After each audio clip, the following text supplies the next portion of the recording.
BNP chairperson ও সাবেক প্রধানমন্ত্রী বেগম খালেদা জিয়ার প্রতি সহমর্মিতা ও দ্রুত সুস্থতা কামনা করেছেন পাকিস্তানের প্রধানমন্ত্রী শাহবাজ শরীফ। পাঠিয়েছেন বিশেষ বার্তা চিঠি।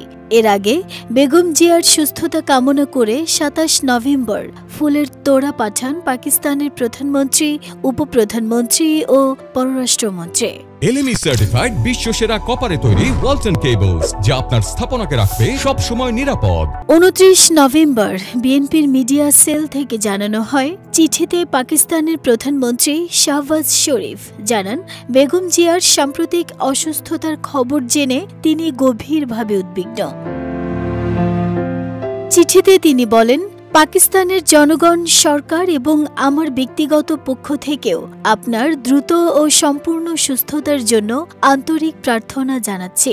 এর পাশাপাশি বাংলাদেশের উন্নয়ন অগ্রযাত্রায় বেগম জিয়ার ভূমিকারও প্রশংসা করেন তিনি। চিঠিতে তিনি উল্লেখ করেন, বাংলাদেশ ও পাকিস্তানের মধ্যে ভ্রাতৃত্বপূর্ণ সম্পর্ক জোরদারে আপনার অবদান আমরা উচ্চমানের মর্যাদায় দেখি।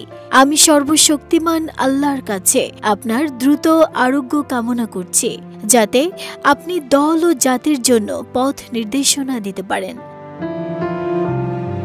বর্তমানে রাজধানীর এভারকেয়ার হাসপাতালে চিকিৎসাধীন আছেন বেগম জিয়া। ২৩ নভেম্বর তাঁকে হাসপাতালে ভর্তি করা হয়। চিকিৎসকরা বলেছেন, গত কয়েকদিন ধরে তাঁর শারীরিক অবস্থা একই পর্যায়ে রয়েছে। নতুন করে অবনতি বা উন্নতি কোনোটিই নেই, তবে তিনি ওষুধ গ্রহণ করছেন। নাহিদা স্মৃতি, দেশ রূপান্তর।